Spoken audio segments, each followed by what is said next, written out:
Hi guys, welcome back to my channel. Welcome to another chatty video. Welcome to my April wrap-up. I'm gonna be chatting about the books that I read in April, my thoughts, my ratings, tropes, all of that. I also am gonna be adding a little bonus. I'm gonna be talking about the books that I read in the month of March. Just because I didn't do a March wrap-up, it's not that many books, so I'm gonna include them in here because I did find some really good books that month and I never got to share them. With that being said, grab a drink, grab your coffee, grab a snack, because we're going to be chatting about all of these books.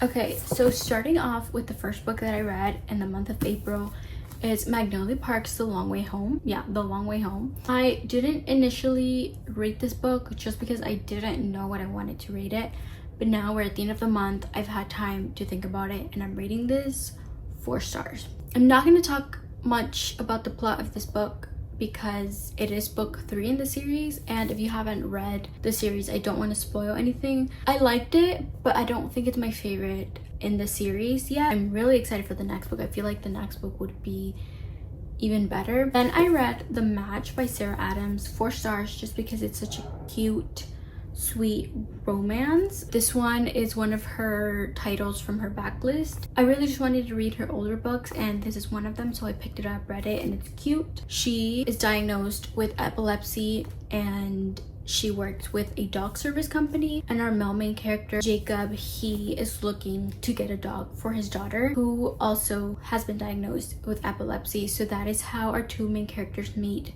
We have a little bit of representation there. It's just a really cute story, very heartwarming. If you've never read a Sarah Adams book, I feel like all of her books are the same way. Sweet, sometimes a little bit cheesy, but in a nice way. Very cute, heartwarming, like I mentioned before. And this book is that if you're looking for just something very fluffy in between reads, I would recommend. Okay, then I picked up Close Knit by Kels and Denise Stone. I've been wanting to read this book because the next book just recently released last month and hadn't caught up with the whole series. This is book 1. It is their brand new series, the Hastings series. I believe this series, the Hastings series, is going to be a book for each sibling. Each sibling does a different sport, so it is like a sports romance series. Our first one is soccer. Our male main character Cameron, he's a soccer player, professional soccer player. Our female main character Daphne, she is a knitting influencer, so she does YouTube, brand deals, and Instagram and all of that. He's very grumpy, she's sunshine, and so we get a little bit of that grumpy sunshine trope. We also have a lot of like family and found family. We have Cameron's teammates. So Cameron is very like, he loves his family, but when it comes to his job, he's just there to work, doesn't really even talk to his teammates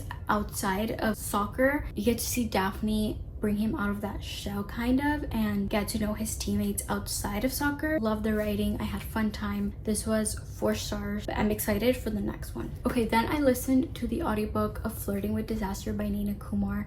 That was 5 stars for me. I loved it. I had such a fun time. I couldn't put it down. Every moment that I had to listen, I would listen. This book, I don't know what trope. Is it considered marriage in distress? They're legally married, but they haven't been together for 6 years. You get to see them come back to each other. She actually shows up to the house where they used to live together. That's where he's currently living. She's here to get him to sign divorce papers, but they end up getting stuck together because there's a hurricane going on, and so she can't leave, and you get to see them spend a couple days together being stuck at home. I liked seeing their dynamic together after all this time away, and you can tell that our main character, listens, pays attention. He's so caring for our female main character. I just enjoy a book where there's a marriage and they're having issues. They have to work through them, and this is kind of that trope, but with a twist. Like I said, they've been apart for so many years. I don't know, something about that second chance, I eat it up every single time. So if that's something that you're into, I definitely recommend reading Flirting with Disaster. Then I read You Between the Lines by Katie Naiman. I rated this book 3 stars. Wasn't really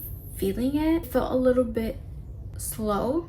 Our 2 main characters are actually in the same program at school. They're masters or something like of that sort. They've known each other since they were in high school, and they've always been like nemesis. They're always competing against each other, trying to be better than the other. I think they go to a different college and then they reunite in this program, and the romance was cute. The couple itself, them, are really cute, but I feel like the book had a little bit too much academics, a little too much of the writing program they were in. They're both writers, and so we focused a lot on that, which I understand. That's what the book's about, and I was expecting a little bit more romance. A little bit bored in some parts, so I was like trying to finish it, get it out the way, because I was just not that into it. I did enjoy the romance part of it all, but I just wish we had a little bit more. Another audiobook I listened to, Say You'll Remember Me by Abby Jimenez. I know this is a newer release. I was able to do the audiobook because I got an ALC copy, and so I was able to listen to it. I enjoyed the audiobook. I do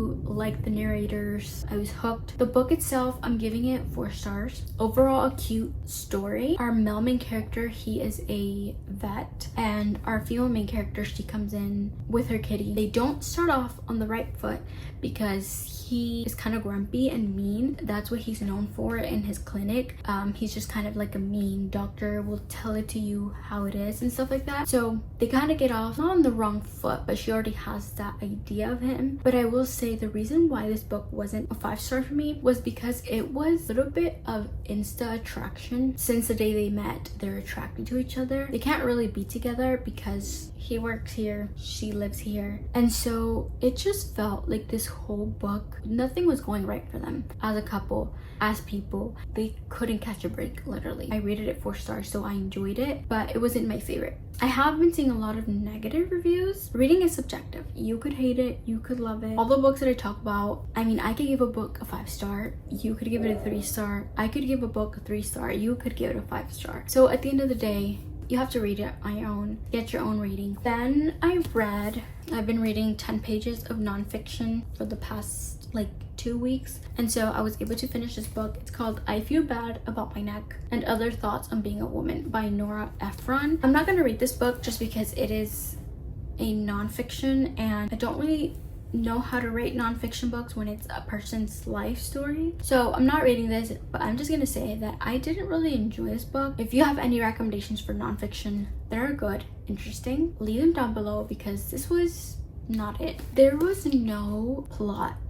I didn't know what the point of this book was. There's different chapters, and each chapter talks about different things in her life, but there is no overall connection of all these things. Usually there's like a start, you can talk about all these things, and then have like a conclusion on how all of this can be tied up, but this was just little chapters. But I picked this up because she is the author. I think she wrote When Harry Met Sally. Yeah, the woman who brought us When Harry Met Sally, Sleepless in Seattle, You've Got Mail, Bewitched. That had me intrigued. The book itself I didn't really enjoy. So then I was lucky enough to receive an ARC for King of Envy by Anna Huang. This book, I just finished it yesterday, so on the last day of April. Yesterday, I finished 3 books. I finished this, and my next read, which I will talk about. But this book is 4.5 stars for me. This is book 5 in the Kings of Sin series. Yeah, book 5. This has to be maybe one of my favorites in the series. I think this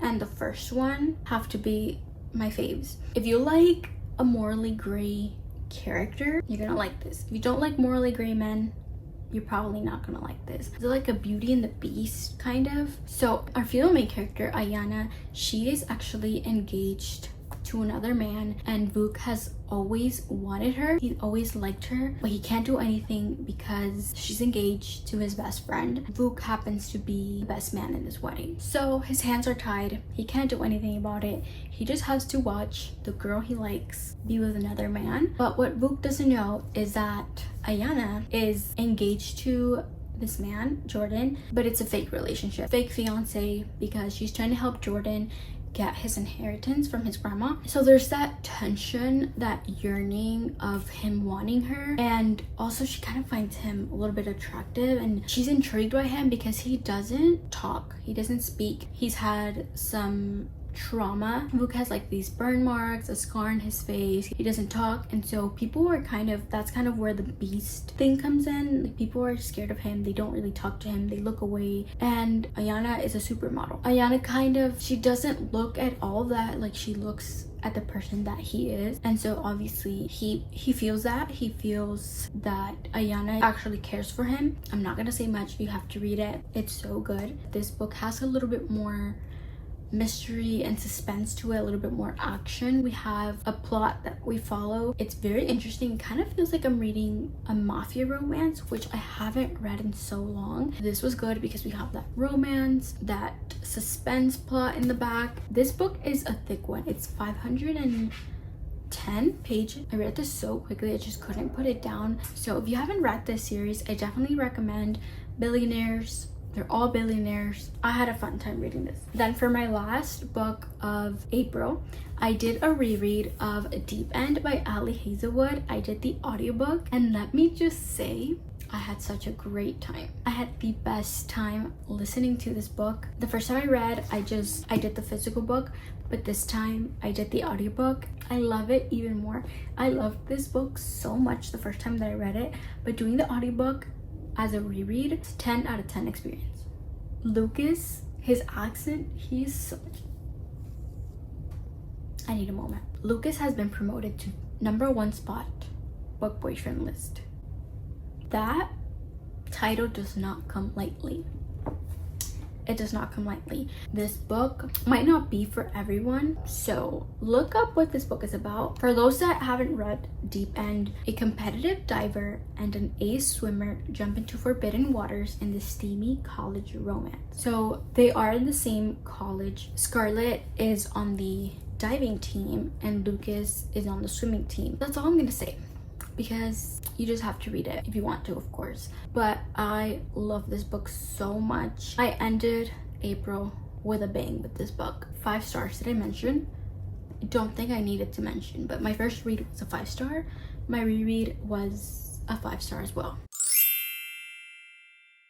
Now let's quickly chat about the books that I read in March. I didn't read that many books in March. I read 5 books. So the first book that I read was Taming 7 by Chloe Walsh. What is it, book 4 in the Boys of Tommen series, or 5? So I rated Taming 7 5 stars. This book was just, first of all, Taming 7 is about Claire and Gibbsy, and Gibbsy was my favorite in the past books. Just every time that he came up, like, he just makes you laugh, and he just becomes one of those characters that you look forward to. But reading his book wrecked me. I had no idea Gibbsy's story was going to be like that. I don't think any of us knew or expected that. His story was very emotional, as all these books are. I feel like I was just really excited to get to know Gibbsy, as him being one of my favorite characters. It did make me cry, and I don't cry easily with books, but this book did. I can't really talk much about the plot.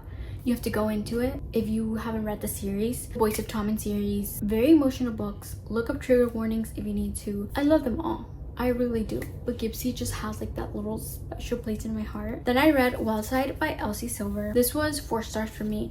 Not my favorite in the series or even of her books, but it was a fun time. I feel like all her books are always a fun time, no matter what. He's famous, but no one knows that he's famous because he's a wrestler, and so his face is always covered, and so when he's in the small town, no one knows who he is. So it's like a single parent, but it's not really her kid. And so she has to take care of her sister's kid. Reese was very close to his sister, and so they kind of both have this attachment to the kid, and so they kind of have this forced proximity because they're both trying to see what's gonna be best for this kid. They do spend a lot of time together, close proximity. They get married for convenience. I always do enjoy that trope. This is book 3 in the series. Don't think you have to read them in order. I feel like you could read them as standalones. You always see little glimpses of the other characters. I enjoyed watching Reese, actually both of them. They're very lonely people, and seeing them find each other, make their own little family, like making friends and becoming a family, and just seeing them find that was just so cute overall. And I ended the month of March. I read the DC Star series, Face Off, Power Play, Slapshot.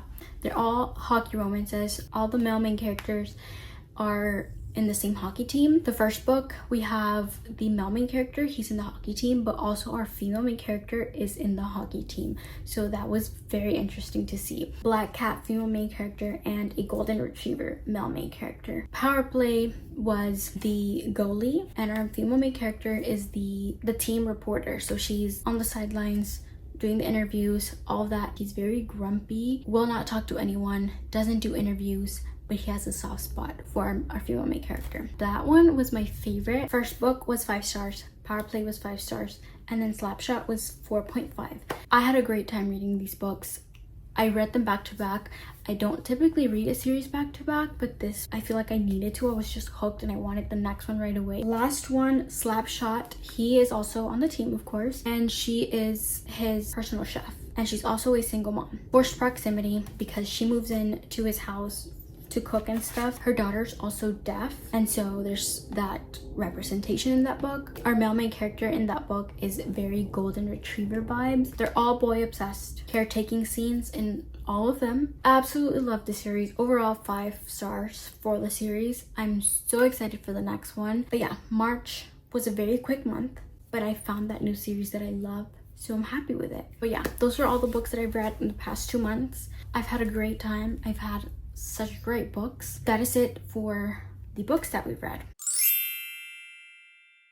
Okay, before we move on to my favorite part of this video, which is the reading journal updates, I'm gonna give you guys my April book haul. It's very small, but I still wanted to share with you guys. So the first book that I bought in the month of April was Wildside by Elsie Silver. As you guys saw, I did read it in April, so I wanted to pick it up and have a copy, but I just got like the regular Bloom edition, and it just matches the rest of the series. This book I actually bought from a friend on Booksta. She was getting rid of a lot of books, and so she posted this book. She wasn't asking for anything, she just asked for you to pay the shipping, and so technically it's free. I just had to pay for shipping. So the UK edition of A Curse for True Love, this is the hardcover, and I really like the UK covers, but look at this, and the inside is just so pretty. She's cute.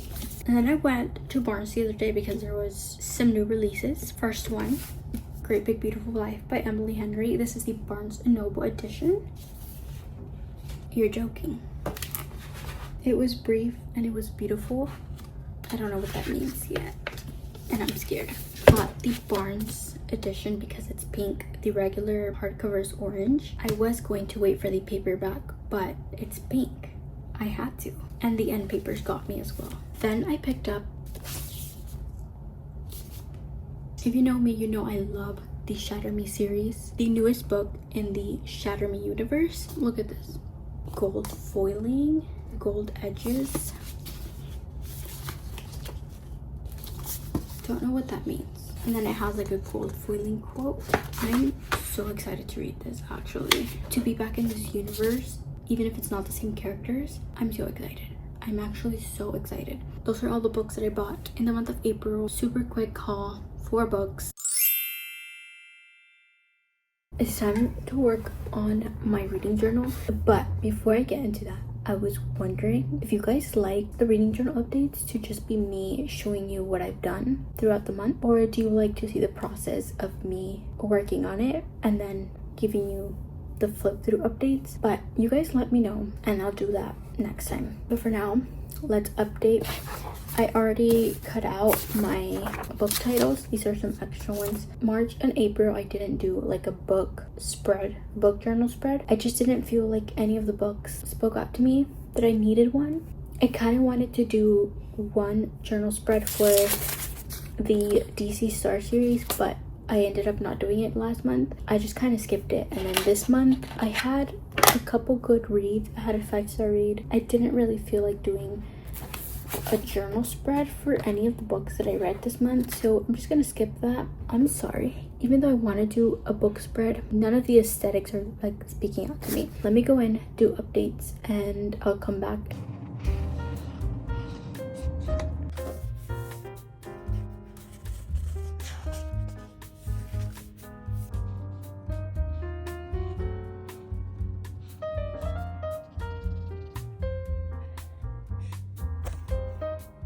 No updates here.